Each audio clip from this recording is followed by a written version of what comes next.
au-dessus, bienvenue à tous. Donc moi, je suis Marine, je suis responsable territoriale au mouvement des entrepreneurs sociaux.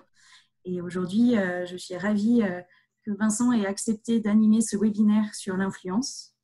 Donc merci beaucoup, Vincent, pour ta participation. Bien. Alors avant de commencer, juste un petit mot sur le Move, mais même avant ça, un petit avant-propos. Donc pour vous dire que la session va être enregistrée, puisqu'on va la rediffuser sur la chaîne YouTube du Move, ce qui permettra aux personnes qui n'avaient pas pu être présentes de bénéficier des de Vincent. On se donne un timing d'1 heure. Voilà, donc pour ceux qui ont envie de garder la caméra active, c'est toujours plus sympa de voir des visages quand on présente quelque chose. Aussi, on va vous demander de couper vos micros pour une meilleure qualité audio, ce qui évitera d'avoir des sons d'arrière-plan, des portes qui claquent ou quoi que ce soit. Hop, je continue d'accueillir en même temps des personnes sur la session. Vous avez en bas de votre écran un module conversé qui vous permet du coup de poser toutes vos questions et de faire vos commentaires. Donc moi, les questions, je les lirai, je les noterai et je les poserai à Vincent sur les temps dédiés. Si vous avez des soucis de connexion, ce qui peut arriver, n'hésitez pas à fermer vos mails, fermer vos onglets, enfin, tout ce qui passe par votre connexion Internet, ça peut faciliter, ou à couper votre caméra.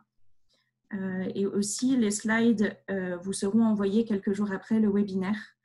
Vous verrez, elles sont assez complètes avec plein d'informations. Voilà. Faire un petit point sur le Move. Donc, le mouvement des entrepreneurs sociaux, c'est un réseau qui fédère 850 entrepreneurs sociaux en France. On a 2 missions. La première, de mobiliser la société pour développer une autre économie avec un impact sociétal et environnemental. Donc, ça passe par des actions de plaidoyer, par des événements. Et une deuxième mission qui est de faire progresser les entrepreneurs sociaux en France, donc de les connecter entre eux, de leur permettre de monter en compétences sur plein de sujets différents via des Learning Expeditions ou d'autres événements. Donc, vous pouvez retrouver toutes les actions qui sont en cours et ce qu'on est en train aussi de préparer pour la reprise sur le site www.move.org. Et donc, en ce moment, et depuis le début du confinement, on a lancé ce qu'on a appelé la Help Room. Et c'est dans ce cadre-là qu'on organise ces webinaires thématiques. Donc, la Help Room, c'est une offre qui est gratuite et ouverte à tous les entrepreneurs, qu'ils soient à impact ou pas, à partir du moment où ils se reconnaissent et où les différents modules peuvent leur servir. Donc, on a mis en place une hotline avec des experts qui répondent individuellement aux questions, qui vont prendre une demi-heure sur des rendez-vous sur plein de thématiques différentes. On a des experts en vente, en communication, on a des avocats, des experts comptables. Donc, n'hésitez pas à aller sur la page dédiée pour en savoir plus. On a mis aussi en place une boîte à outils avec tous les documents officiels en lien avec la crise et puis plein de bonnes pratiques. On a mis en place ces webinaires et aussi une offre qui est une offre de parrainage Adopte un entrepreneur qui permet à un entrepreneur débutant ou qui commence son projet de se faire parrainer, mentorer par un entrepreneur plus chevronné. Et donc, en plus de cela, on a aussi mis en place une adhésion solidaire pour qu'aucun entrepreneur social ne se retrouve seul pendant la crise. Et donc, voilà, vous pouvez retrouver toutes les informations sur notre site internet. Et je n'en dis pas plus pour laisser tout le temps à Vincent. Et donc, j'arrête mon partage. Donc, voilà, donc pour les personnes qui rejoignent le temps que Vincent partage son écran, donc on va vous demander de garder vos micros coupés pour éviter les bruits parasites et de faire remonter toutes vos questions par le module conversé. Comme ça, après, moi, je pourrais les poser à Vincent pendant le webinaire.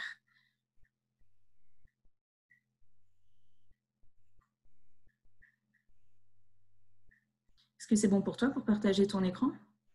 Oui, là, il est partagé normalement. Ah, on ne le voit pas. Ah. Enfin, moi, en tout cas, je ne le vois pas. Je vois des noms dans l'audience. Ah, zut, attends. C'est peut-être encore ton souci de double... Ouais.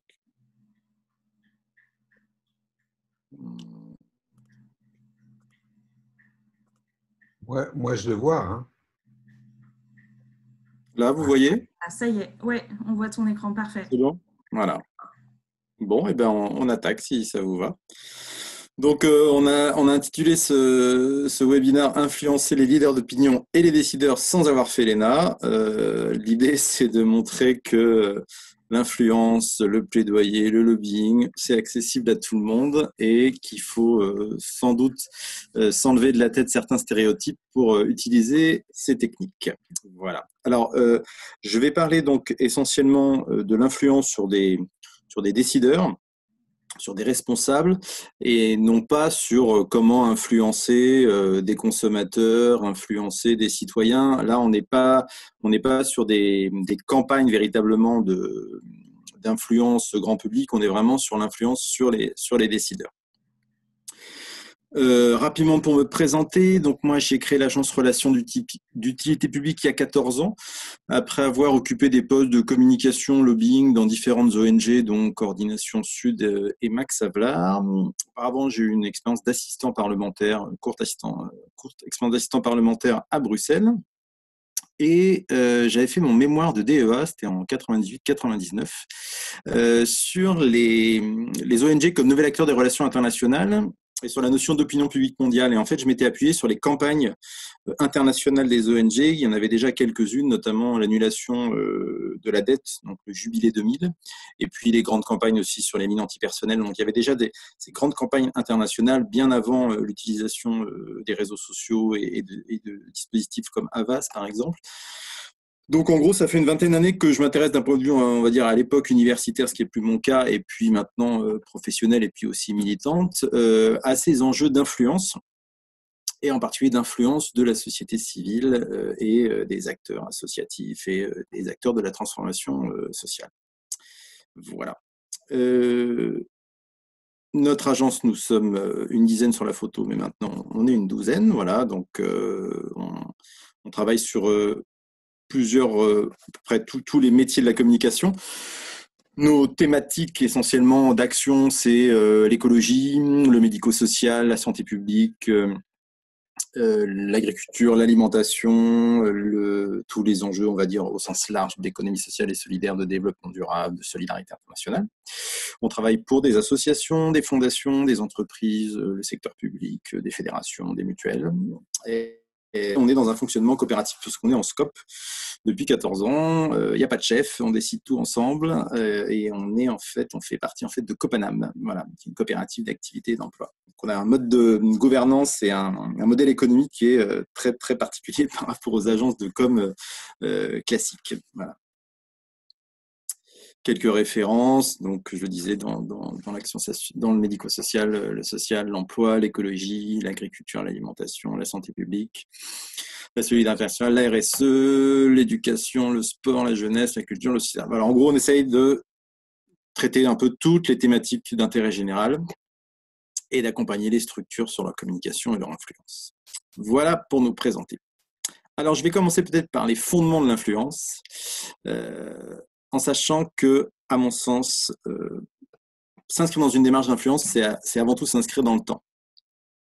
Parce que déjà, ça prend du temps pour qu'une organisation, une problématique soit identifiée, soit comprise par les décideurs. Si on prend l'exemple du changement climatique, ça fait plus de 20 ans que les conséquences sont analysées par les scientifiques, globalement sont connues des décideurs, connues des journalistes, et pour autant, 20 ans, 25 ans plus tard, on est tous d'accord pour se dire que les politiques publiques mises en œuvre ne sont pas à la hauteur. Donc, et moi, il se trouve que j'avais participé à la délégation des ONG françaises à la COP5 en 99 à Bonn, donc c'était il y a plus de 20 ans.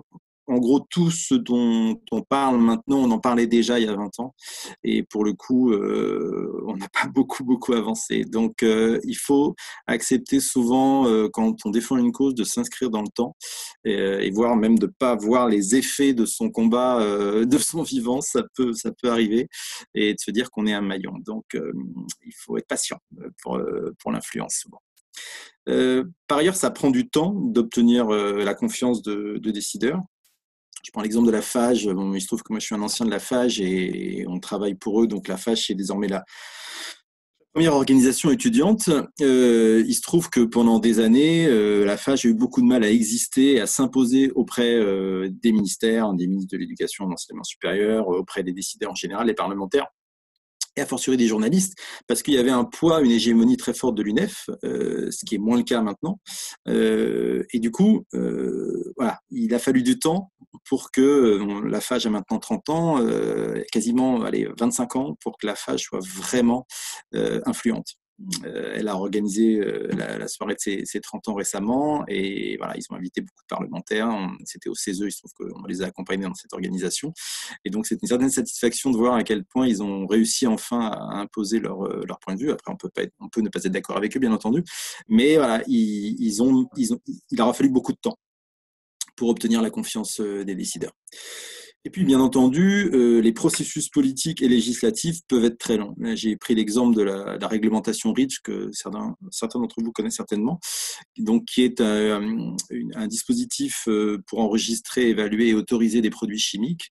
Et ça a été une bataille mémorable qui a duré plus de 5 ans au sein des institutions européennes entre les ONG environnementales et les industriels de la chimie. Bon, il y avait bien entendu d'autres acteurs, on va dire que c'était les deux acteurs antagonistes. Ça a mis plus de 5 ans, et donc avec une bataille législative, une bataille de lobbying, une bataille de plaidoyer très impressionnante. Donc là aussi, parfois, il faut accepter que les combats prennent du temps, et parce que le temps politique est un temps long. Bien entendu, il y a des exceptions et on peut obtenir des choses dans des temps très courts, en particulier dans des situations de crise comme en ce moment. Et parfois, l'urgence peut être une alliée. Mais dans l'ensemble, il faut mieux se dire il faut s'inscrire dans le temps quand on veut être influent.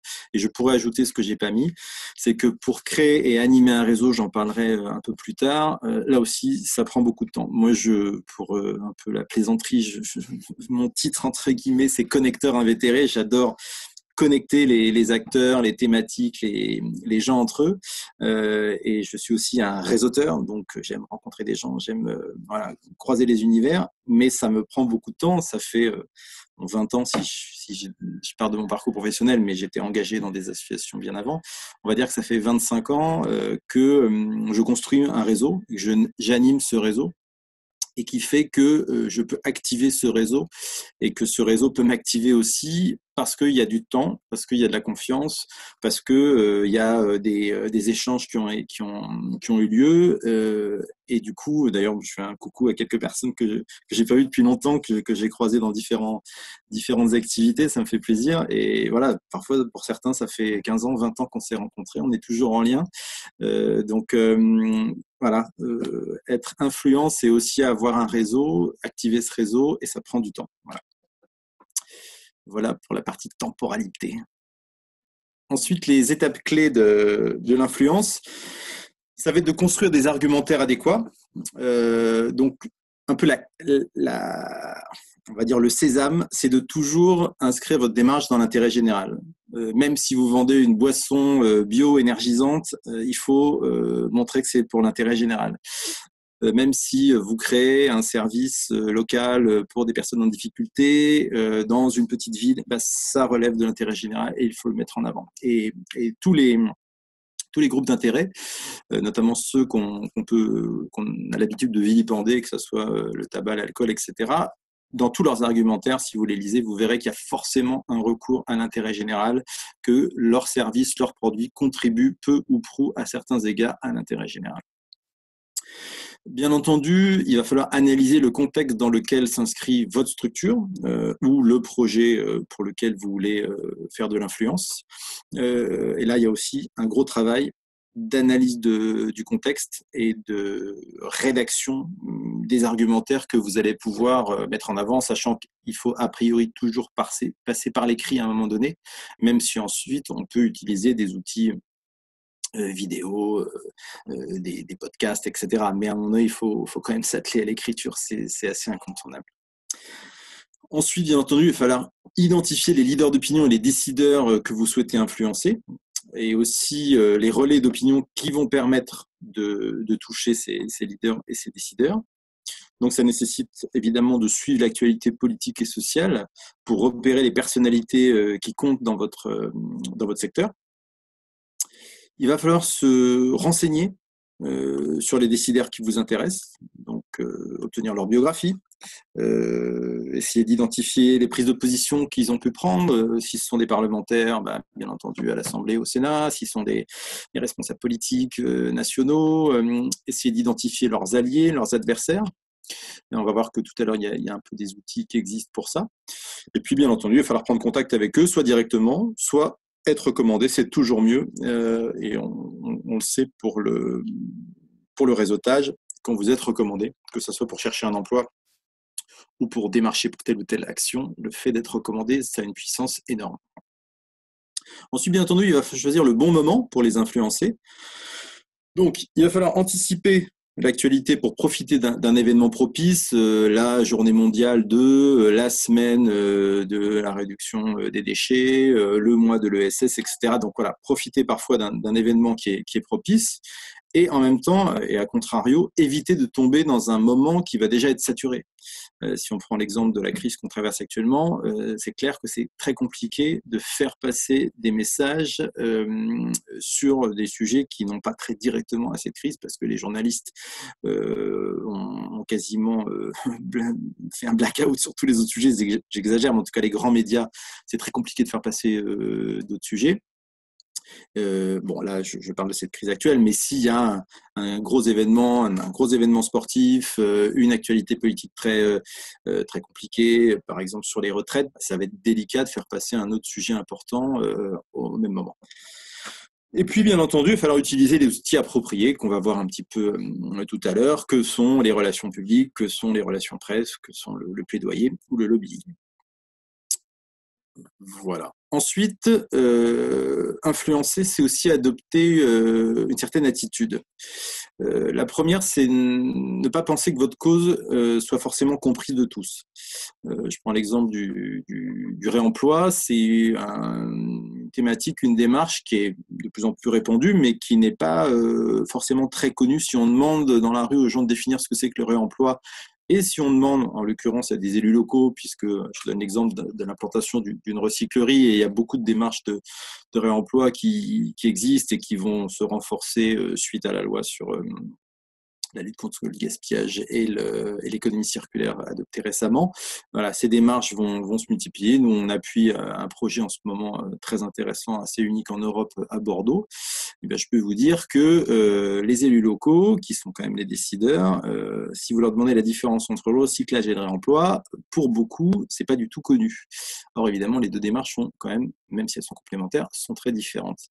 Donc, même si pour vous, a fortiori, si vous êtes dans une association qui défend une cause ou si vous avez créé un produit, un service dans votre entreprise, vous êtes à fond dedans, vous êtes convaincu, vous êtes militant, sachez que parfois, il faut prendre un peu de distance parce que votre cause n'est pas forcément connue de tous. Et nous, en tant qu'agence de communication, on est souvent confrontés à ça, c'est que les gens qui viennent nous voir sont convaincus que leur cause est la plus importante, la plus urgente. Voilà. Et en fait, quand on fait un petit pas de côté, on se rend compte qu'il y a d'autres acteurs, il y a d'autres causes, il y a d'autres enjeux et que chacun est un peu pris dans son quotidien, parfois avec des œillères ou travaille en silo. Il faut bien se rendre compte que, a fortiori, des décideurs politiques, eux, ils traitent des dizaines et des dizaines de sujets en même temps et que le vôtre n'est pas forcément connu ou prioritaire. D'autre part, bien entendu, il ne faut pas penser que votre cause, même si elle est tout à fait légitime et si vous y croyez fortement et que vous avez plein de gens qui vous soutiennent, il ne faut pas croire qu'elle est forcément partagée par tous et a fortiori par des décideurs politiques qui peuvent avoir des opinions très variées. Si on prend un exemple connu, la dépénalisation du cannabis, clairement, c'est un sujet qui fait énormément de débat, même au sein des associations. Nous, on travaille pour la Fédération Addiction, qui rassemble 200 associations professionnelles des addictions, qui gère 800 établissements. Je puis vous dire que ce sujet-là, ils le défendent, mais que politiquement, c'est très compliqué et je ne sais pas s'ils obtiendront gain de cause un jour ou l'autre. Sur la suppression du glyphosate, évidemment, beaucoup d'élus, beaucoup d'agriculteurs y sont opposés. Donc, quand bien même vous penseriez que c'est la bonne solution, c'est pas gagné, c'est pas gagné d'avance. Et je prends aussi l'exemple du revenu minimum universel dont on a beaucoup parlé lors des dernières élections présidentielles, dont on reparle actuellement, mais qui fait énormément débat parce qu'il y a il y a plein de dispositifs différents dans le revenu minimum universel avec des causes, des conséquences qui sont analysées, et notamment les économistes ont souvent des points de vue différents. Donc quand on veut faire appel, si je prends cet exemple, il va certainement falloir, si votre association travaille là-dessus, avoir des appuis d'économistes. Ben voilà, il faut choisir ceux qui vont être d'accord avec vous, puis parmi ceux qui vont être d'accord avec vous, il y aura certainement des nuances, et si un leader d'opinion, on le voit en ce moment pour les médecins, donne un avis contraire d'un autre médecin, ça crée de la confusion, on ne sait plus qui a raison. Voilà. Donc c'est assez stratégique, et donc il faut bien identifier ses alliés. Voilà. Ensuite, il faut réussir à se mettre à la place des décideurs que vous souhaitez influencer. Si par hasard vous voulez demander des menus végétariens pour votre ville et que votre maire est éleveur de profession, clairement ça va peut-être poser problème. Donc il faut savoir être diplomate, comprendre entre guillemets qui vous avez en face, pour ne pas faire d'impair, et puis pour essayer d'obtenir ce que vous voulez. Et puis, bien entendu, il faut aussi accepter les compromis. Je donne l'exemple qui est tout récent là, de la CRES, l'acteur régional de l'ESS en région PACA, qui a obtenu un fonds d'1 million d'euros de la région, de la Caisse d'épargne de la Banque des Territoires, pour que les acteurs de l'ESS puissent faire face à la crise du Covid-19. Je ne sais pas le montant qu'elle avait demandé exactement. A priori, sans doute qu'elle avait demandé plus. Souvent, on demande plus, mais on obtient moins. Et voilà, parfois, il faut savoir se contenter d'un peu moins pour gagner une partie de la bataille, et puis pouvoir gagner la guerre plus tard, quoi. Je prenais l'exemple aussi des acteurs de la santé qui avaient fait un gros lobbying auprès à l'époque de François Hollande pour que la France maintienne ses engagements pour le Fonds mondial contre le sida, le paludisme et la tuberculose. Voilà, il y avait des combats très forts entre les associations qui travaillaient sur ce sujet. Certaines souhaitaient demander beaucoup plus, certaines souhaitaient demander un maintien de l'aide française. Voilà, il y avait plein de stratégies différentes, et selon qu'on demande, en l'occurrence sur ce combat-là, selon la stratégie adoptée, voilà, les conséquences et ce qui aurait pu être obtenu étaient très différentes. Certaines étaient pour le compromis, d'autres pas. Donc là aussi, parfois, il faut savoir perdre un petit peu. Est-ce qu'il y a à ce moment-là des questions, des remarques? On a une première question qui est comment peut-on construire un réseau entre guillemets efficace et comment l'animer dans la durée? Ah, voilà. Alors ça, je vais revenir à la fin, si ça vous convient. Très bien. Okay. Pour l'instant, tout le monde écoute attentivement, et on a deux questions. Alors, avant d'être influent, il faut bien entendu avoir une stratégie. C'est vrai pour beaucoup de choses, mais là, c'est évident. Donc, il va falloir définir votre objectif d'influence. Est-ce que vous voulez informer? Est-ce que vous voulez convaincre du bien fondé de votre besoin? Est-ce que vous voulez faire adhérer à votre cause? Est-ce que vous voulez obtenir ou faire annuler une réglementation?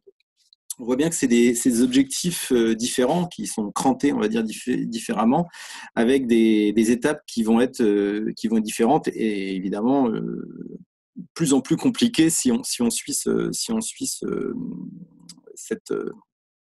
quatre items. Informer, on va dire que c'est ce qu'il y a de plus facile. Vous pouvez informer sur une problématique, par exemple l'insertion professionnelle des migrants, le développement des pistes cyclables, il y a 10 000 exemples des causes ou des sujets qui vous préoccupent.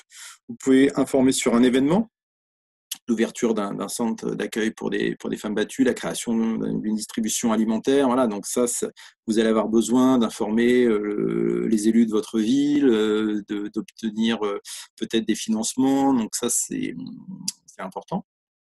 Informer aussi sur un changement. Par exemple, votre entreprise a obtenu le statut d'ESUS, ou bien votre association va fermer une antenne dans un département. Voilà. Donc, comment informer les décideurs, les élus, parce que ça peut avoir des conséquences sur le territoire. Ensuite, vous pouvez aussi souhaiter convaincre un décideur de votre cause. par exemple, si vous avez besoin d'un financement pour créer une filiale qui va générer des emplois, si vous souhaitez, là c'était une campagne notamment du MOVE, pilotée par le MOVE et avec beaucoup d'autres organisations récemment, souhaitez que les 20 milliards d'euros qui ont été accordés aux entreprises dans la crise actuelle soient conditionnés à des engagements sociaux et environnementaux. Donc voilà, là, l'enjeu, c'est pas d'informer, c'est vraiment de convaincre que votre cause, que votre combat est utile. Ensuite, vous pouvez avoir envie de faire adhérer à votre cause. Par exemple, vous voulez faire venir des scientifiques connus dans un comité scientifique de votre fondation, par exemple sur les liens entre la santé et l'environnement. Vous voulez obtenir des signatures de personnalités, d'intellectuels, d'élus, de parlementaires. Vous voulez faire en sorte d'obtenir un soutien d'une personnalité très forte. Voilà. Donc là, non seulement il va falloir l'informer, il va falloir la convaincre du bien fondé de votre besoin, et puis surtout, il va falloir faire en sorte qu'elle adhère, que cette personne adhère à votre cause. Donc on voit que c'est encore une troisième étape. Et puis la dernière étape, on va dire la plus compliquée, celle qui prend le plus de temps, c'est donc obtenir ou faire annuler une réglementation. Et là, il va falloir, par exemple, mobiliser des députés pour pour faire en sorte qu'ils suscitent une proposition de loi, par exemple, sur la protection des abeilles, faire en sorte que vous obteniez un rendez-vous au ministère de la Santé,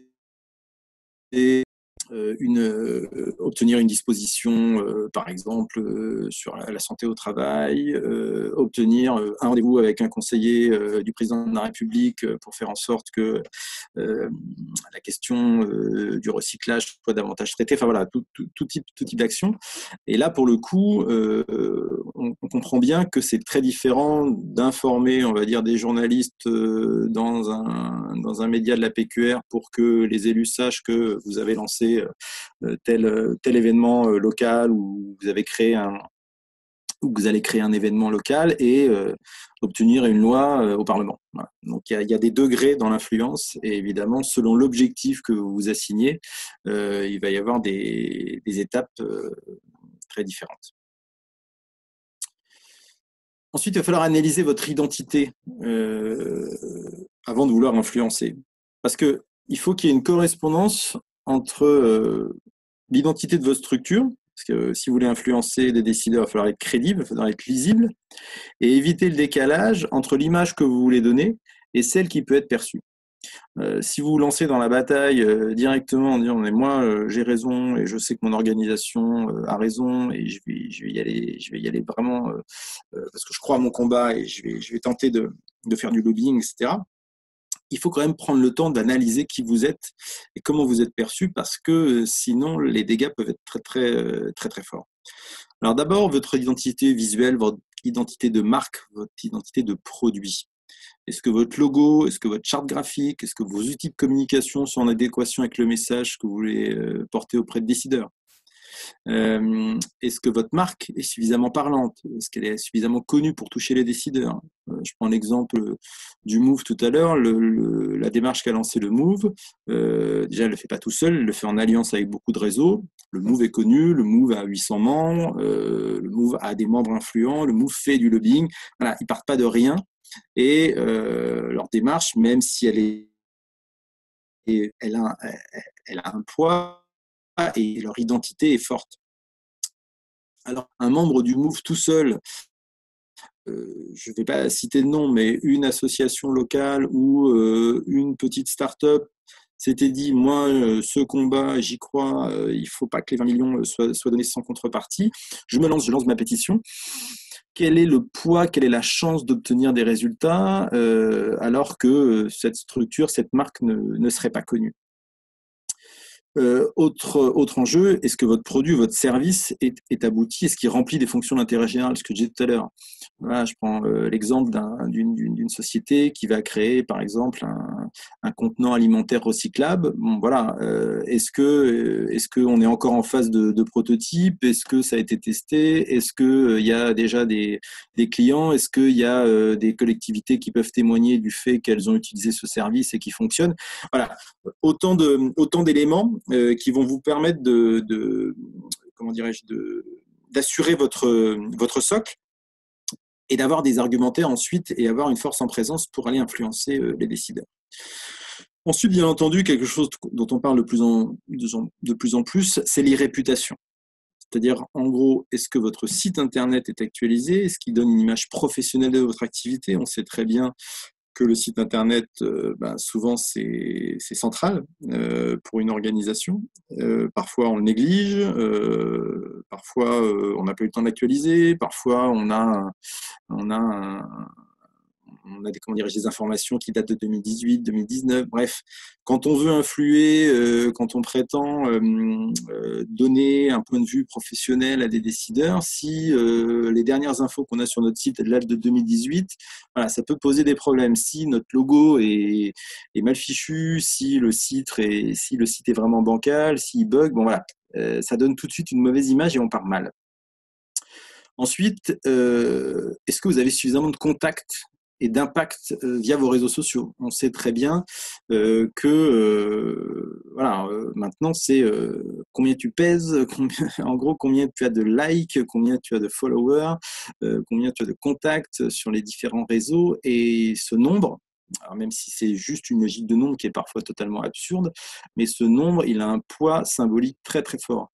Et un décideur, s'il voit qu'une organisation qui l'interpelle a 5 000, 10 000, 100 000 comment dirais-je, followers, amis, etc., ça a énormément de poids. Ça, il faut vraiment pas le négliger. Et puis, bien entendu, c'est savoir ce qu'on dit de vous, en particulier sur les réseaux sociaux. Parce que si vous lancez dans une démarche d'influence et que quand on tape sur Google, le premier mot-clé, enfin en tapant un mot-clé ou le nom de votre organisation, la première info qu'on tombe, c'est oui, il y a eu 10 procès au prud'homme ou voilà, tel directeur a été condamné pour tel fait. Voilà, là, c'est très mauvais. Donc, il faut vraiment se préoccuper de ce qu'on dit sur vous sur les réseaux sociaux, sur d'autres sites internet, dans les médias, etc. Parce que ça va avoir une influence évidemment sur votre crédibilité. Et puis, bien entendu, vos valeurs. Est-ce que vous ne risquez pas d'être pris en défaut pour non-respect de vos valeurs? On a eu des exemples assez récents de beaucoup de grandes associations très connues qui ont été épinglées pour la souffrance au travail, pour le non-respect du droit social, etc. Et ça fait beaucoup, beaucoup de dégâts. Donc, surtout pour des associations qui travaillent sur le social, qui travaillent sur l'emploi, etc., il faut faire très attention. Donc voilà, il y a ce temps un peu de se poser et d'analyser son identité et le risque de décalage entre ce qu'on est et la manière dont on va être perçu. Ensuite, il va falloir analyser le contexte, bien entendu. Alors là, j'ai mis 2 méthodes qui sont un peu connues. Je ne vais pas les détailler. Vous pourrez aller voir. C'est la méthode Pestel et la méthode SWOT. C'est en anglais, en français, c'est force, faiblesse, opportunité, menace. La méthode Pestel, c'est un peu plus complet. L'idée, c'est d'analyser les décisions politiques, les facteurs économiques, les facteurs sociologiques, les dimensions technologiques, écologiques, les dispositions légales pour essayer de comprendre dans quel contexte votre cause, votre produit, votre service s'inscrit. Et essayer aussi avec le SWOT de comprendre quelles sont les forces et les faiblesses de votre structure, il y en a forcément, et puis aussi les opportunités extérieures et les menaces extérieures. Ça permet de comprendre avant de se lancer dans quel contexte votre démarche d'influence va s'inscrire. Ensuite, bien entendu, il va falloir définir vos cibles. Alors là, j'ai fait une slide sur les décideurs politiques et administratifs et une slide sur les décideurs économiques et les leaders d'opinion. Les décideurs politiques et administratifs, ils sont extrêmement nombreux. Donc, selon ce que vous voulez obtenir, il va falloir identifier le bon échelon politique et administratif. D'abord, il y a l'État. L'État, bien entendu, si on va de haut en bas, parce qu'on est dans un pays très pyramidal, il y a le président de la République et tous ses conseillers et son cabinet et toute son administration. Il y a Matignon, bien entendu, le Premier ministre, dont dépend beaucoup d'agences, beaucoup de think enfin pas de think tank, mais d'agences de réflexion. Par exemple, France Stratégie ou dépend du Premier ministre. Il y a beaucoup de structures comme ça qui dépendent du Premier ministre et qui sont très influentes si on arrive à les toucher. Ensuite, il y a tous les cabinets, enfin, il y a les ministres, bien entendu, et tous leurs cabinets. Et quand je dis cabinet, c'est le DIRCAB, c'est le chef de cab, c'est les conseillers techniques, c'est les chargés de mission. Ils ont tous des missions différentes et selon comment dirais-je, le projet que vous voulez faire passer, il va falloir identifier le bon interlocuteur, qui parfois est le chef de cab, parfois est le conseiller technique. Ça dépend. Si là, vous voulez agir au niveau politique. Ensuite, bien entendu, il y a toutes les directions administratives des ministères. Et c'est souvent là, en fait, que se joue la réglementation. On sait très bien, en tout cas dans notre système politique, que le Parlement, évidemment, il vote les lois, mais que, j'en parlais tout à l'heure, si vous voulez suggérer une proposition de loi, c'est-à-dire que c'est une loi qui est proposée par un député, si je ne dis pas de bêtises, c'est environ 5% des lois, peut-être même moins, qui viennent de propositions de loi. 90 à 95% des lois sont des projets de loi, c'est-à-dire qui viennent du gouvernement. Et donc, quand une loi est préparée, elle est préparée dans les ministères. Et elle est évidemment préparée par les ministres et leurs cabinets, mais elle est excessivement élaborée dans les services administratifs qui, eux, ne sont pas élus. Et donc, du lobbying, certes, il faut en faire vers les élus, mais il faut aussi en faire vers les fonctionnaires et les hauts fonctionnaires. Et là, souvent, c'est plus compliqué parce qu'ils sont parfois plus compliqués à identifier. Et l'administration française est complexe. Donc, ce sont des arcanes qu'il faut vraiment étudier de près. Donc, dans la direction administrative, je prends l'exemple de la DGPR. Donc, c'est une direction qui est au sein du ministère de l'écologie, sur les déchets notamment. Donc, si vous travaillez sur ces sujets-là, ça va être la direction qu'il va falloir toucher. Et là, c'est pareil, vous avez un directeur général, vous avez des chefs de service, etc. Et selon le sujet, vous avez plusieurs grades et plusieurs échelons. Donc, il faut étudier très précisément quels sont ces échelons et quelle personne va être votre interlocuteur. En sachant que parfois, il faut partir en bas pour atteindre le ministre. Alors parfois, on peut atteindre le ministre et ça va descendre, ça dépend des cas, mais selon votre sujet, selon le contexte, il faut savoir aller tout en bas ou tout en haut. Ensuite, bien entendu, il y a les directions régionales. Donc, je prends l'exemple de la Directe qui est assez connue pour l'emploi, si vous voulez obtenir des agréments d'insertion. Voilà. Donc, il y a les directions régionales des ministères. Et puis ensuite, vous avez les préfectures régionales, départementales, donc là aussi qui sont en région, mais qui sont des institutions déconcentrées de l'État. Et puis, vous avez toute une série d'agences publiques, par exemple l'ADEME, par exemple l'ANRU, par exemple l'ANACT, il y en a des dizaines, qui ont aussi un rôle très important d'expertise auprès des ministères. Et si selon votre sujet, le fait d'avoir un appui de ces structures ou le fait d'aller donner de l'information à ces structures peut être très important. Et puis, vous avez toute une série d'autorités administratives indépendantes, comme le Défenseur des droits, la CNIL, le CSA, voilà, qui sont des structures, comme leur nom l'indique, qui sont indépendantes, mais qui ont un poids aussi médiatique, un poids politique, certains, et qui peuvent être très utiles aussi. Ensuite, vous avez bien entendu le Parlement, donc le Sénat et l'Assemblée nationale, avec les députés, les sénateurs à identifier, à aller influencer directement, mais aussi bien entendu leurs assistants parlementaires. Souvent, on néglige ces personnes qui sont très importantes parce que c'est souvent elles qui préparent tous les travaux des parlementaires. Ils ne font pas forcément que lire et répondre aux courriers. Souvent, c'est des personnes très expertes qui ont une très bonne connaissance des rouages législatifs et qui peuvent être des vrais appuis pour vous. Et de toute façon, quoi qu'il en soit, dans une démarche d'influence, mais c'est vrai dans la vie, il faut respecter tout le monde et accorder autant d'importance à quiconque, et a fortiori dans ce type de démarche. Ensuite, bien entendu, il y a les conseillers des groupes politiques, il y a aussi qui ont un gros poids, et puis les fonctionnaires du Sénat et de l'Assemblée nationale qui aussi ont beaucoup d'importance. Ensuite, vous avez l'échelon des collectivités territoriales, bien entendu.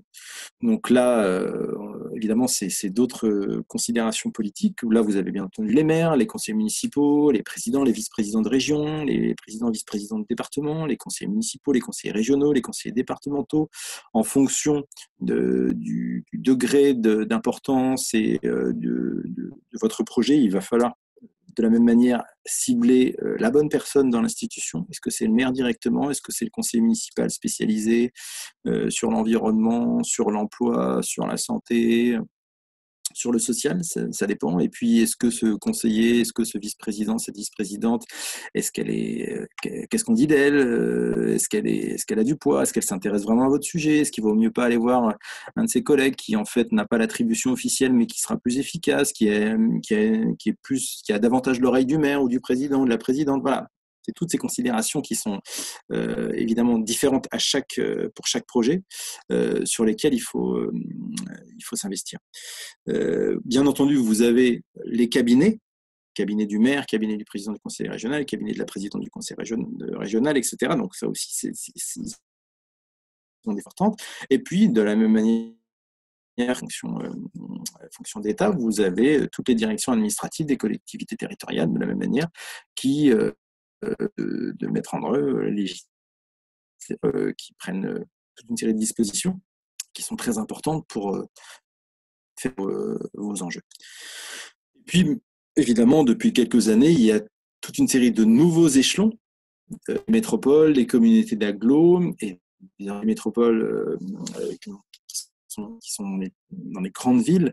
Là-dedans, désormais, elles disposent de 70% du pouvoir. Donc, de plus en plus de sujets ne sont plus l'attribution des mairies, mais l'attribution des métropoles, avec des budgets gigantesques, avec un pouvoir d'influence énorme, enfin, un pouvoir de décision énorme. Et du coup, l'influence, elle se fait souvent au niveau de la métropole. Et pour le coup, même si les élus, comment dirais-je, les personnes qui sont élues à la métropole procèdent de l'élection des villes, c'est une élection qui est indirecte, dans le sens où c'est pas les citoyens qui décident qui va aller à la métropole.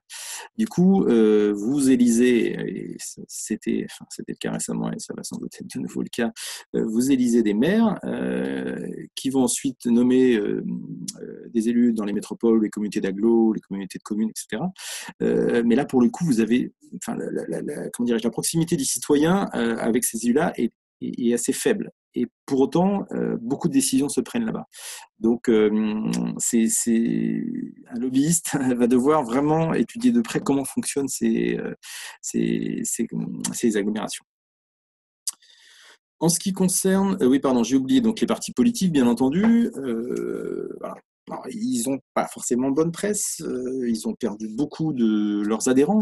On n'est plus évidemment dans les chiffres des années 60, 70, 80, 90, mais les partis politiques restent tout de même un lieu de décision, un lieu d'influence qu'il ne faut pas négliger. Et puis, vous avez aussi toutes les associations d'élus nationales bien connues, comme l'Association des maires de France, l'Association des régions de France, l'Association des départements, l'Association des communes, l'Association des petites villes, etc. Bon, il y en a une quinzaine qui sont très importantes, bien entendu, mais il y a aussi toutes les associations départementales d'élus, où là, ça peut être très intéressant aussi selon que votre projet est plus local. Voilà. Ensuite, vous avez tous les décideurs économiques et les leaders d'opinion. J'ai essayé de rassembler les principaux, bien entendu, on pourrait en trouver encore d'autres. Ça va être toutes les chambres consulaires, les CCI, la CCI France, bien sûr, et puis les CCI régionales départementales, les chambres d'agriculture, les chambres de métiers d'artisanat, selon le sujet que vous traitez. Ce peut être des cibles, ce peut être des alliés, ce peut être des adversaires.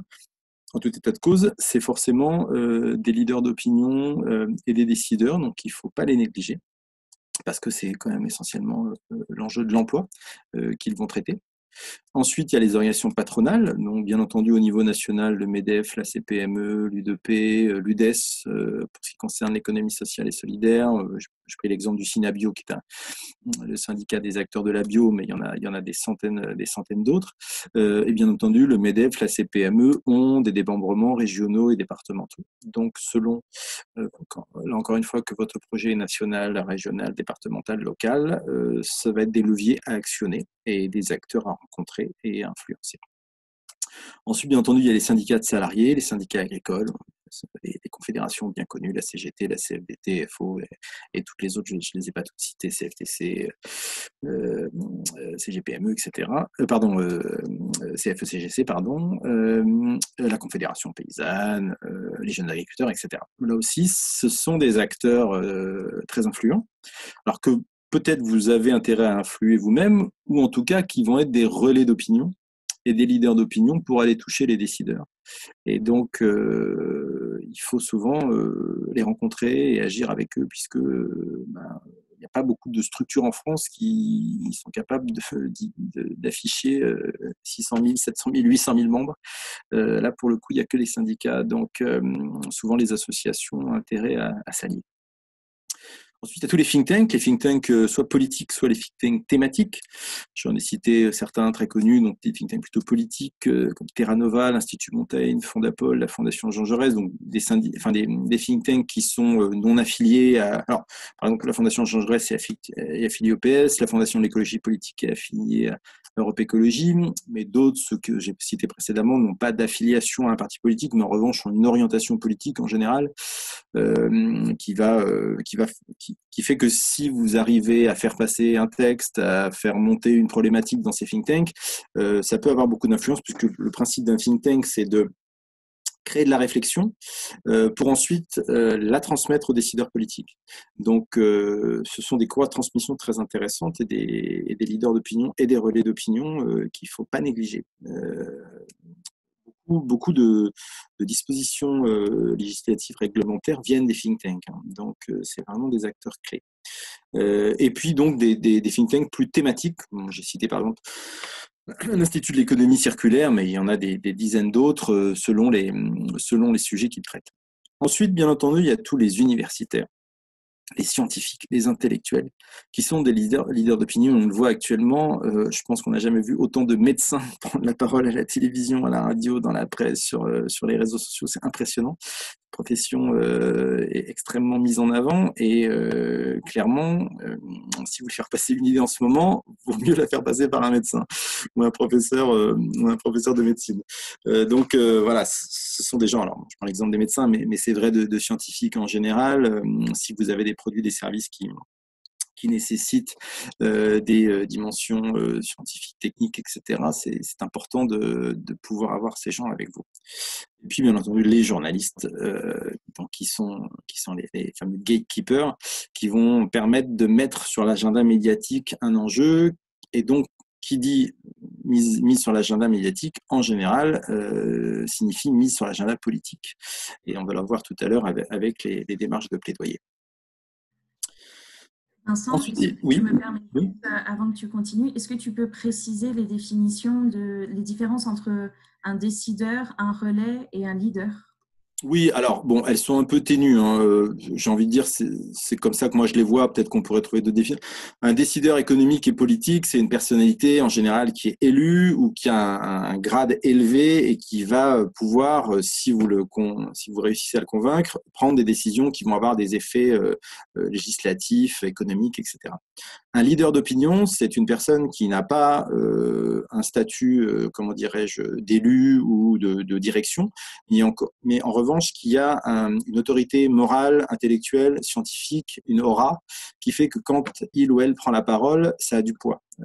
Alors, bon, je prends l'exemple, maintenant je peux le reprendre, de Nicolas Hulot, qui a été ministre, mais avant qu'il soit ministre, c'était évidemment un animateur télévision, mais aussi un militant écologiste. Et quand Nicolas Hulot prenait la parole, il avait un poids, une influence très très forte. Peut-être qu'il l'avait même encore plus que quand il était ministre. Ça sera un débat éventuellement à voir. Donc là, c'est un leader d'opinion. De même, encore une fois, en ce moment, tel professeur de médecine, tel virologue, etc.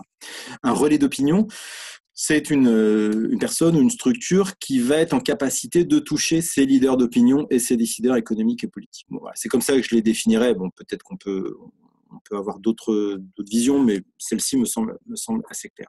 Je ne sais pas si j'ai répondu à la question. Je vais avancer un peu plus vite parce que je me rends compte qu'on n'a plus beaucoup de temps. Ensuite, l'enjeu, ça va être de définir vos messages par cible et par objectif. Donc, il faut que vos messages soient calibrés pour chacune des cibles que vous aurez identifiées et puis pour chacun des objectifs de votre démarche d'influence.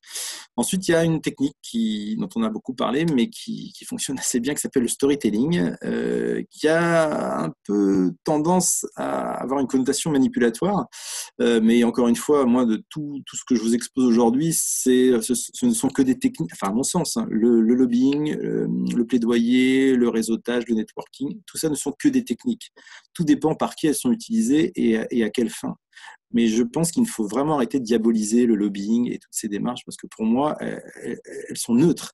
C'est l'utilisation qu'on en fait et les causes qu'on défend avec qui peuvent être problématiques. Le storytelling, c'est la même chose. On peut faire un storytelling sur un produit atroce, et on peut aussi le faire sur une cause formidable, quoi. Donc ça repose en fait la structure le storytelling, c'est une technique narrative qui repose sur le principe du conte et donc qui va permettre de prendre en compte la dimension émotionnelle de la transmission et faciliter l'écoute de vos interlocuteurs. Donc voilà, je l'ai mentionné, il faut présenter la situation initiale, décrire un événement perturbateur qui a permis de changer une situation, raconter les différentes étapes, péripéties des effets provoqués par cet élément perturbateur, ensuite apporter des solutions et ouvrir sur des perspectives. Alors, c'est une démarche narrative, une démarche de rédaction qui est différente de thèse, antithèse, synthèse, mais qui facilite vraiment le fait que votre interlocuteur va pouvoir recevoir votre message.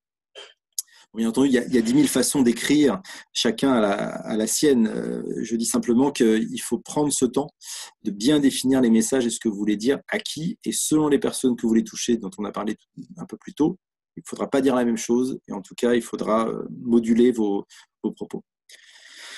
Alors, les techniques d'influence, on va parler du lobbying. La règle d'or dans le lobbying, c'est comme dans l'influence en général, à mon sens, c'est l'anticipation.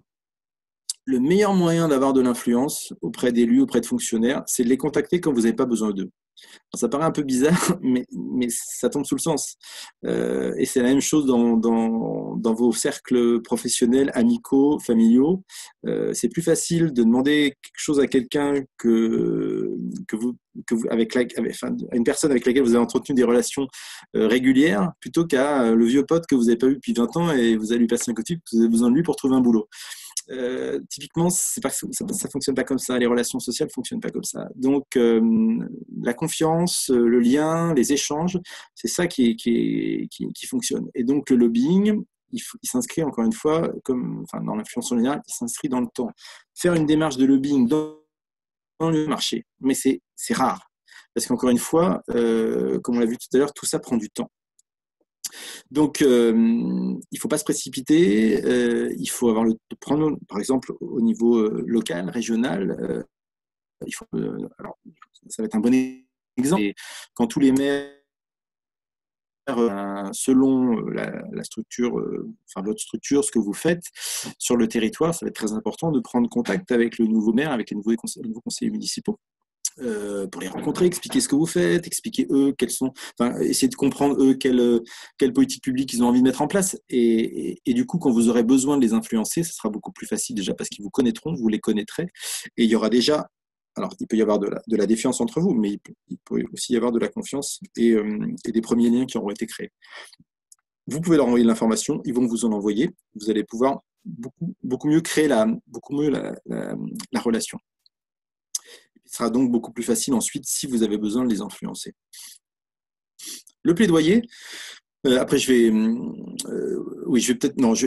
revenir d'abord sur le plaidoyer. Enfin moi la différence que je fais, pour moi le plaidoyer c'est une campagne sur un sujet d'utilité sociétale, la plupart du temps qui est menée par une association et qui a pour objectif d'interpeller des décideurs politiques ou économiques par le truchement de l'opinion publique. La différence que je fais entre le plaidoyer et le lobbying, c'est que le lobbying peut se faire uniquement dans les couloirs. C'est-à-dire que vous avez une disposition à obtenir ou à faire annuler. Vous allez voir les administrations, les cabinets ministériels, les parlementaires qui traitent du sujet. Vous allez leur exposer vos argumentaires. Eux, ils vont recevoir d'autres groupes d'intérêt en parallèle à vous. Et au final, il y a une décision qui sera prise et vous obtiendrez peut-être gain de cause ou pas. Mais en tout cas, vous aurez fait cette démarche d'influence, non pas en secret, mais en respectant des dispositions législatives, réglementaires. Mais on sait que pour beaucoup de causes, ceci n'est pas possible parce que la cause que vous défendez n'intéresse pas vraiment les élus. Elle n'est pas connue par ces élus. Ils ne vous connaissent pas. Vous êtes une jeune association sur un sujet qui est nouveau. Ou bien tout simplement, vous n'avez pas aussi les relais politiques pour toucher ces décideurs, ou vous n'avez pas les moyens de les identifier, ou vous ne savez pas comment faire. Bref, il y a toute une série de raisons qui font que parfois le lobbying n'est pas possible. Et le plaidoyer, ça va être un moyen de faire émerger votre sujet sur l'opinion, dans l'espace public, auprès de l'opinion publique, et donc, en général, via les médias, via des campagnes de pétition, on va le voir après. Du coup, les décideurs politiques vont en entendre parler et vont se dire « Ah oui, ce sujet, il intéresse l'opinion publique. » Voire même, j'ai reçu une pétition avec 100 000 signataires, j'ai reçu 10 000 tweets sur mon compte, j'ai reçu 1000 courriers écrits à ma permanence. Bref, je me rends compte que ce sujet est important et il va falloir que je le prenne en compte. Voilà ce qui différencie le plaidoyer du lobbying. Mais derrière, c'est pour ça que moi, je revendique le thème de lobbying. Pour moi, un plaidoyer qui ne ferait pas de lobbying, c'est un mauvais plaidoyer. Autrement dit, une fois que vous avez interpellé l'opinion publique sur tel ou tel sujet, si derrière, vous n'allez pas voir les parlementaires, vous n'allez pas voir les cabinets ministériels, vous n'allez pas voir les ministres, bah, du coup, votre cause, elle reste, en effet, elle est arrivée aux oreilles des décideurs politiques, mais elle ne s'est pas matérialisée. Donc derrière, il faut aller faire le travail juridique, le travail parlementaire. Donc c'est complémentaire. Et pour moi, le plaidoyer est souvent très important, mais il faut des techniques de lobbying derrière.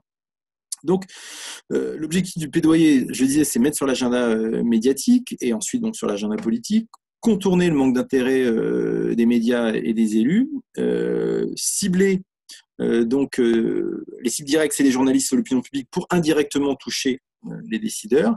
Et puis vous êtes alors ça c'est la force du plaidoyer, c'est en particulier la force du secteur associatif, c'est de bénéficier de toute une série, toute une panoplie d'outils qui en général ne sont pas utilisés par les entreprises et les groupes d'intérêt tels qu'on les imagine. C'est-à-dire tout ce qui va être campagne de pétition, campagne sur le web, relations presse, manifestations de rue, happening de rue, les boycotts, les sit-ins, les die-in, les marches silencieuses, la désobéissance civile, le fait de s'accrocher aux grilles du Parlement, de l'affichage sauvage, de faire monter un sondage, se faire parrainer par des personnalités. Voilà. Tout ça, c'est des outils, des techniques qui peuvent être à la disposition des acteurs du plaidoyer, en particulier des associations, des fédérations associatives, qui sont très puissants et souvent qu'on néglige, soit parce qu'on a peur de...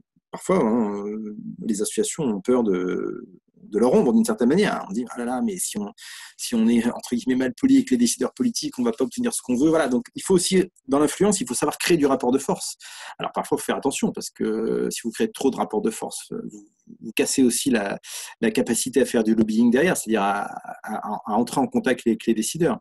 Mais parfois, ce rapport de force, il est nécessaire, et la panoplie des outils, elle est très utile. Alors, selon le projet, bien entendu, il faut en utiliser un, plusieurs, tout dépend. C'est vrai que maintenant, les pétitions via Change ou d'autres sites ont beaucoup de succès, mais ça ne suffit pas. Et d'ailleurs, le rôle de Change ou d'Avaz ou de structures comme ça, une fois qu'elles ont obtenu beaucoup de pétitions, c'est d'accompagner les porteurs des pétitions à aller voir les décideurs pour faire le suivi politique et juridique. Alors, je reviens sur le lobbying. Rapidement, les grandes démarches, les grandes étapes. D'abord, c'est la veille essentielle. Qu'est-ce qui se dit sur votre sujet, que disent les décideurs sur votre sujet, la veille sur les réseaux sociaux. Souvent, si on veut être efficace, ça nécessite l'utilisation d'outils professionnels payants, parfois très compliqués, enfin comme pas compliqués, je veux dire, mais qui nécessitent une connaissance pour être utilisés. Donc ça va aspirer toute une série d'informations via des mots-clés. C'est des outils très très puissants, mais après il faut aussi le temps de les analyser. Mais bon, pour certaines structures, ça peut être des outils utiles.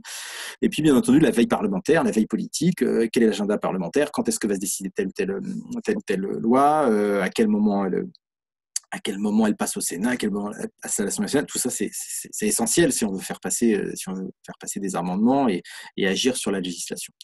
Ensuite, il va falloir bien entendu cartographier vos parties prenantes. Quels sont les acteurs qui vous sont favorables, quels sont les acteurs qui sont neutres, mais importants quand même, quels sont vos opposants, vos adversaires. Tout ça, c'est très important.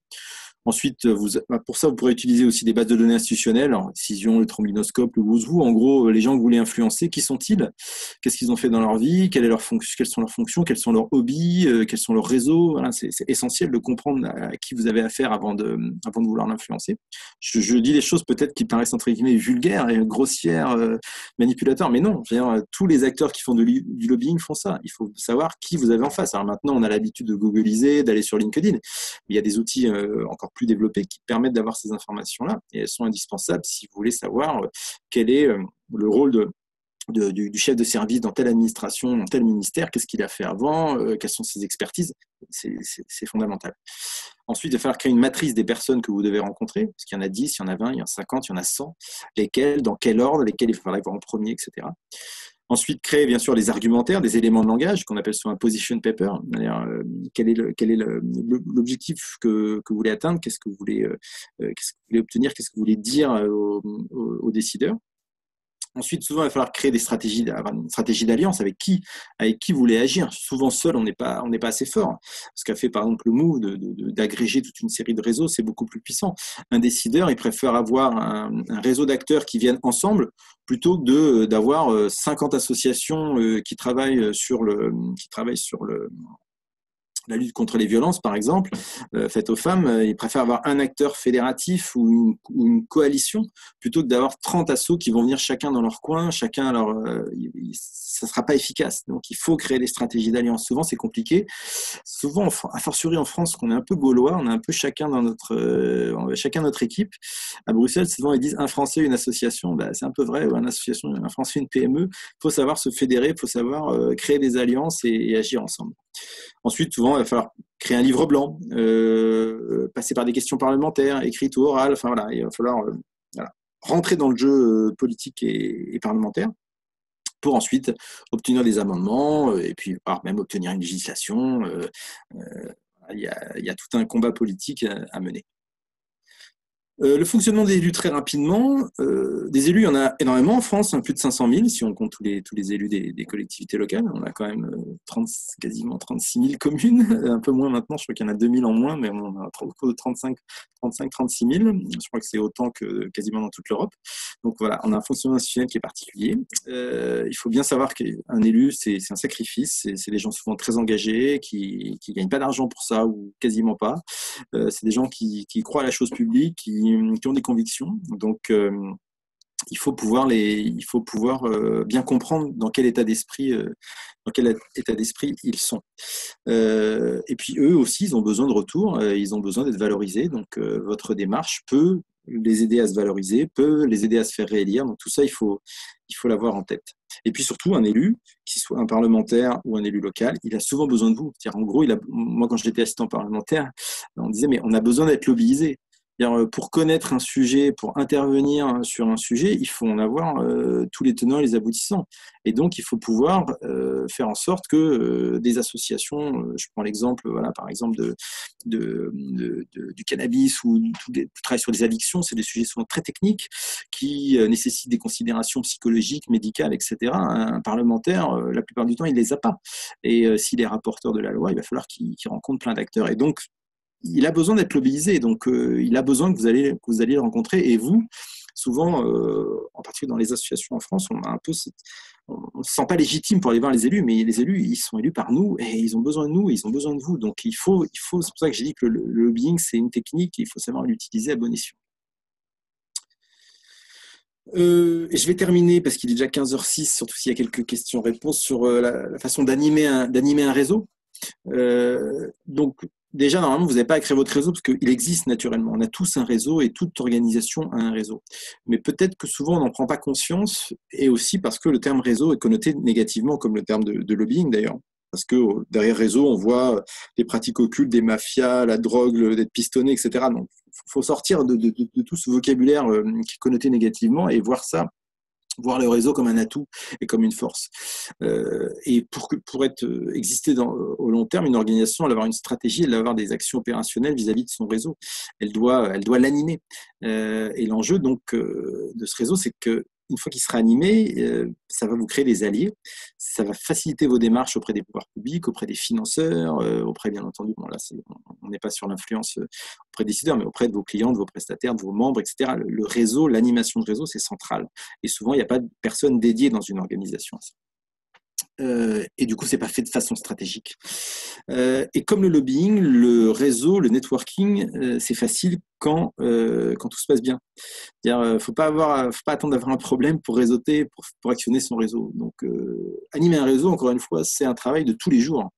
Et il faut, si possible, que ce soit un plaisir. Et il faut avant tout donner pour peut-être un jour recevoir, mais on ne reçoit pas forcément. Moi, j'étais élève en sociologie avec Alain Caillé, donc le promoteur du mouvement utilitariste dans les sciences sociales, qui est un spécialiste du don, du contre-don. Donc, moi, je suis biberonné à ça depuis très longtemps. Voilà, il faut accepter de donner pour recevoir. Voilà. Et puis, de la même manière que l'influence, enfin, comment dirais-je, le réseau est une partie d'une stratégie d'influence, il faut réseauter pour un projet donné. Parce qu'on peut réseauter dans tous les sens, tous les jours, donner des cartes de visite, en prendre tout le temps, mais il faut avoir un objectif. Enfin, on peut animer son réseau, bien entendu, au quotidien sans avoir d'objectif derrière. Mais il faut tout de même, quand vous animez un réseau, savoir pourquoi vous le faites et quels sont les objectifs à court et moyen terme. Et puis, comme je disais, ce réseau, il faut l'entretenir, il faut lui donner du grain à moudre, il faut donner de l'information, il faut mettre les gens en lien. C'est pour ça que moi, je me considère comme un connecteur. Je passe peut-être 10-20% de chacune de mes journées à donner de l'information à mes contacts parce que j'ai repéré quelque chose, que je sais que ça pourrait intéresser tel ou tel, à mettre les gens en lien. Je calcule pas, je sais pas pourquoi. Je le fais pas en me disant ça va me servir. Je le fais parce que pour moi, c'est une démarche qui est naturelle. Dans ma vie personnelle, dans ma vie professionnelle, je suis comme ça. Mais en sociologie des réseaux, j'ai appris plus tard que c'est parce que vous mettez les gens en lien que vous êtes au nœud des réseaux. C'est pour ça que les gens reviennent vers vous. Donc, animer un réseau, connecter les gens entre eux, c'est ça vers vous et pourront vous en aurez besoin. Bien entendu, réseauter, c'est aussi créer du lien social et c'est pas du tout instrumentaliser les autres. Moi, c'est vraiment mon mantra, quoi. Je crée les gens, j'aime rencontrer des gens et que ensuite, c'est ces réseaux humains qui font qu'on peut agir et en particulier sur les causes qui nous sont chères. Et ça, pour moi, c'est essentiel. Je ne crois qu'à ça. Voilà, j'ai terminé. Désolé, c'est un petit peu long. Et merci. Merci à tous. Merci pour ton intervention, c'était super intéressant. Je précise que j'étais en direct de Bordeaux puisque j'habite Bordeaux depuis 4 ans et notre agence est à la fois à Paris et à Bordeaux. Voilà. On a quelques questions qui sont remontées pendant ta présentation, notamment Cathyliana qui dit « En Outre-mer, l'accès aux acteurs à l'échelle nationale n'est pas facile. Comment contourner la contrainte de l'éloignement géographique ?» Oui, c'est vrai que c'est une vraie problématique. Pour le coup, déjà, le contact avec vos parlementaires qui sont à l'Assemblée nationale, et qui sont les premières courroies de transmission et qui sont les premiers décideurs pour vos combats. Ça, c'est essentiel. Après, ça nécessite souvent aussi une présence physique, donc je sais que c'est pas forcément évident, mais déjà vos parlementaires et puis vos élus locaux, il faut pouvoir les rencontrer, quoi. C'est eux qui peuvent être des courroies de transmission ensuite dans les lieux de décision à Paris, essentiellement. Mais je suis bien conscient que c'est pas évident.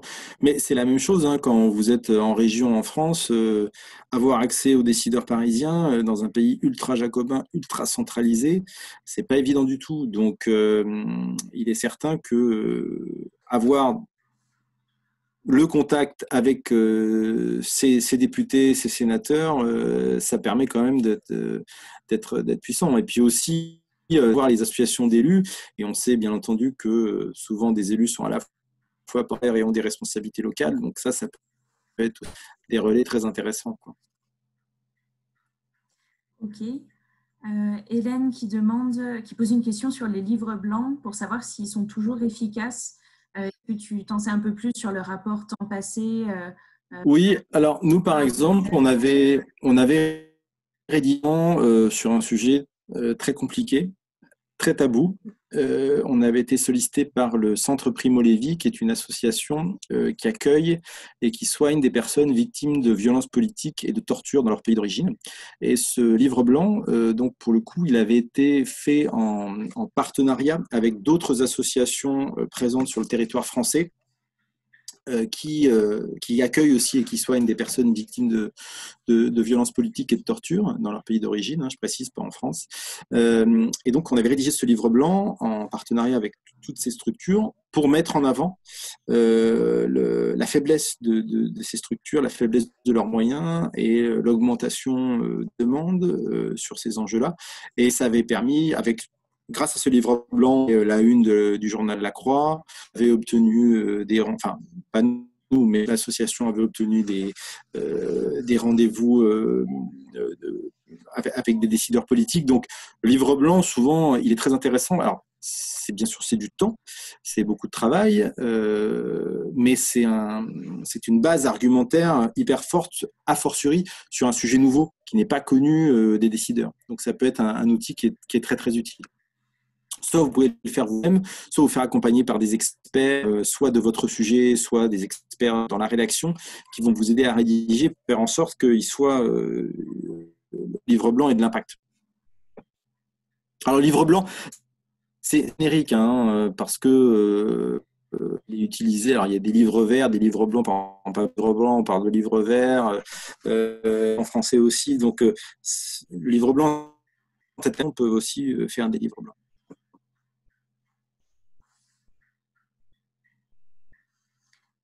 Ok. Tout à l'heure, on a aussi Séverine qui a demandé, en lien avec l'importance du site Internet, est-ce que les sites sont vraiment consultés dans la réalité? Est-ce que tu as quelques chiffres? Alors là, honnêtement, j'ai pas d'éléments statistiques. Fabrice, mon collègue qui a fait le webinaire l'autre jour sur l'emailing, sans doute aurait peut-être ça. Moi, j'ai pas du tout de statistiques, clairement. Mais oui, en tout cas, de nos jours, le site internet, c'est la vitrine. Enfin, c'est hyper important d'avoir un site internet à jour qui met en avant, bien entendu, votre organisation, vos démarches, mais aussi, si vous rentrez dans une démarche d'influence, qui met en avant la cause que ou le sujet, ou voilà. Sur certains sites, on a un événement, un projet qui est perdu au fin fond une, alors que justement, il faut qu'il soit en une pour que tous les partenaires, tous les structures et les gens qui vont appuyer la cause puissent facilement y accéder, qu'elles puissent télécharger un kit militant, un média, etc. Donc, le site, moi, je trouve un outil très, très intéressant. Peut-être, Marine, si tu souhaites. Oui, je t'en prie. Bonjour tout le monde, c'est Fabrice. Voilà, Fabrice, mon collègue dont je parlais à l'instant. Ouais, directeur digital à l'agence, effectivement, Vincent et le reste de l'équipe. Ouais, en fait, on peut difficilement faire des démarches d'influence au sens large, vous avez compris, si on n'a pas une présence souveraine sur Internet. Une présence souveraine sur Internet, c'est son propre site Internet. Ça ne peut pas se contenter de réseaux sociaux ou d'héberger certains contenus sur YouTube ou sur des plateformes tierces. C'est nécessaire parce que, d'une part, c'est votre espace de souveraineté comme tel, c'est-à-dire que c'est là où, lorsque vous dites quelque chose, on sait que ça vous appartient et c'est pas déformé. Il n'y a pas d'intermédiaire. Ça passe pas par un journaliste, ça passe pas par un influenceur ou quoi, c'est vous. Donc ça, c'est un élément d'information important parce que n'importe qui va chercher des informations sur vous pour savoir d'où vous parlez et donc estimer la légitimité de votre propos et de ce que vous faites comme action, va d'abord se renseigner sur vous. Donc il va aller chercher d'abord les informations sur vous, sur votre site qui va compléter avec des informations tierces pour croiser les vues. C'est le premier élément.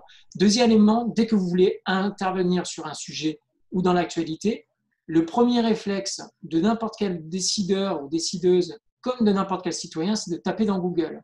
C'est le réflexe de 95%. Or, pour être présent dans Google, il faut bien un jeu de référencement. Et ça, la première des clés, c'est d'avoir son propre site Internet et d'être présent. Sinon, vous ne pouvez pas espérer que les gens viennent trouver votre parole par le biais d'autres présences que votre site Internet. Ou alors, ils vont le trouver, mais par des intermédiaires, donc vous ne maîtrisez pas. Donc, sans site Internet, vous ne pouvez pas espérer atteindre de manière assez sécurisée et efficace la première page de recherche Google, la deuxième page étant plutôt celle où on cache les cadavres. C'est ce que disait un des fondateurs de Google. Donc, c'est indispensable un site web, même si c'est une one page, même si c'est un truc transitoire, provisoire ou de la campagne, il faut. Merci pour ces précisions, Fabrice. Une question aussi est de Blandine. Est-ce qu'il existe des MOOC ou formations complètes mais accessibles sur le storytelling ou le plaidoyer dédié aux acteurs associatifs? C'est possible, je n'en connais pas, mais ça doit exister certainement. Oui, oui. Je pense. Je présume que les. Alors, il y a quelques formations en lobbying qui existent. Il y en a à Sciences Po, il y en a à l'Institut catholique de Paris, il y en a à Strasbourg, à la fac de Strasbourg, il y en a à Léonard de Vinci. Enfin, voilà, pour certaines dont j'ai connaissance, mais je pense qu'il y en a certainement d'autres un peu partout en France. Donc, je présume que ces formations universitaires doivent mettre en place des MOOC. Ça doit exister, je pense. Ouais. Ok. Florence a une question un peu plus précise sur sa situation. Pratiquement, quelle serait la première étape pour faire rajouter une activité dans un service à la personne pour qu'elle puisse bénéficier de la réduction d'impôt? Je ne suis pas certain de bien comprendre la demande. Florence, peut-être, est-ce que vous pouvez activer votre micro pour compléter la question? Oui, je vous remercie déjà pour l'exposé, c'était super intéressant. En fait, Merci ma beaucoup. question, c'est aujourd'hui, il y a avec les services à la personne, certaines activités sont bien définies. Et il est dit, par exemple, que si vous faites, dans notre cas, de l'assistance informatique à domicile, donc au domicile des personnes, la personne peut déduire de ses impôts 50% de votre prestation. Aujourd'hui, nous, on fait de l'assistance numérique par téléphone. Et nous, on ne rentre pas dans cette catégorie. On n'est pas considéré comme un service à domicile. Avec le confinement, avec tout ce qui se passe, ça prend une dimension qui fait que, on se dit, c'est pas juste, quoi. On se dit, pour tous les seniors, parce que notre population ce sont des seniors, pour tous ces seniors, c'est pas juste. Maintenant, c'est devenu un domicile, un service à la personne. Ils devraient pouvoir avoir accès à ça. Et je ne sais pas comment prendre le truc. Et vous, vous êtes une association ou une entreprise Une ou... entreprise de l'ESS. D'accord. Et est-ce que vous êtes fédéré via la DMR, l'UNA ou voilà, des réseaux de services d'aide à domicile? Non, on commence juste, nous, on est une start-up, on est à la Crespaca, on est à Géroutopole Sud, par exemple, puisqu'on est sur Nice. Pour l'instant, on démarre juste, mais ce point-là, oui, on ne comprend pas pourquoi on ne fait pas partie. Voilà. Alors là, si on prend l'exemple que je donnais tout à l'heure sur la différence entre relais d'opinion, leader d'opinion, décideur, je pense que ça serait utile. Alors, il se trouve que nous, on travaille pour l'UNA, l'Union nationale des associations d'aide à domicile, qui rassemble des centaines d'associations d'aide à domicile. Je pense que ça serait intéressant de vous rapprocher d'une fédération UNA ou une autre, la DMR, ou il y a aussi des fédérations privées. Parce que fédération, j'en ai peut-être pas assez parlé tout à l'heure, c'est justement de faire le lobbying auprès des institutions pour faire adopter telle ou telle démarche. Et ça me semble illusoire que vous, seul, votre entreprise, votre start-up, peut-être vous démarrez en plus, puisse avoir une capacité à influencer. Alors, je ne sais pas à quel niveau ce que vous demandez doit s'inscrire, mais en tout état de cause, je pense que ce serait important de faire appel à un relais d'opinion que sont soit la CRES déjà, dont vous dépendez, peut-être la CRES ou bien le CNCRES, donc au niveau national, puisqu'il y a des lobbyistes au niveau de la CNCRES, mais aussi donc les fédérations professionnelles de votre secteur, en l'occurrence l'aide à domicile, qui peut-être ont déjà eu de certains de leurs membres et qui pourraient peut-être agréger ces questions et en faire une demande auprès des institutions pertinentes. Mais à mon avis, là pour le coup, ça illustre ce que je disais tout à l'heure, il ne faut pas rester seul. Il faut vous agréger, il faut aller vers des structures, sans forcément y adhérer d'ailleurs, mais en tout cas prendre contact avec elles pour leur soumettre votre problématique. Peut-être déjà qu'elles ont une réponse, ça c'est possible, et si elles ne l'ont pas, qu'elles puissent justement prendre en compte ce nouvel enjeu que vous mentionnez, qui me semble un enjeu essentiel à fortiori en ce moment, comme vous dites, qui est peut-être un peu nouveau, et le faire émerger dans l'espace public et auprès des décideurs adéquats. Merci beaucoup. Je vous en prie. Bon, c'est parfait, un cas pratique pour terminer ce webinaire. Donc, on a des gens là qui nous disent merci, qui sont très satisfaits du webinaire, Vincent. Tant mieux, merci à vous. J'ai aperçu que parfois j'ai pas vu depuis longtemps, donc je les salue. C'est pas toujours évident comme dispositif. Donc, et puis le problème c'est que c'est un peu à sens unique. Je suis un passage, je préfère dialoguer, mais du coup je salue tous les gens que je connais ou que je connais pas. D'ailleurs, je les remercie de leur attention et puis à votre disposition si besoin, bien entendu. Est-ce que tu as un mot de la fin peut-être pour conclure la session ? Oui, n'ayez pas peur de l'influence. L'influence, ça n'est pas mal. L'influence, c'est utile a fortiori si c'est pour faire passer des causes et des enjeux de transformation sociale et environnementale. Et je dirais même plus, c'est une faute de ne pas être influent, de ne pas faire du plaidoyer, de ne pas faire du lobbying si on veut que nos idées, et je pense qu'on les partage tous ici, avancent.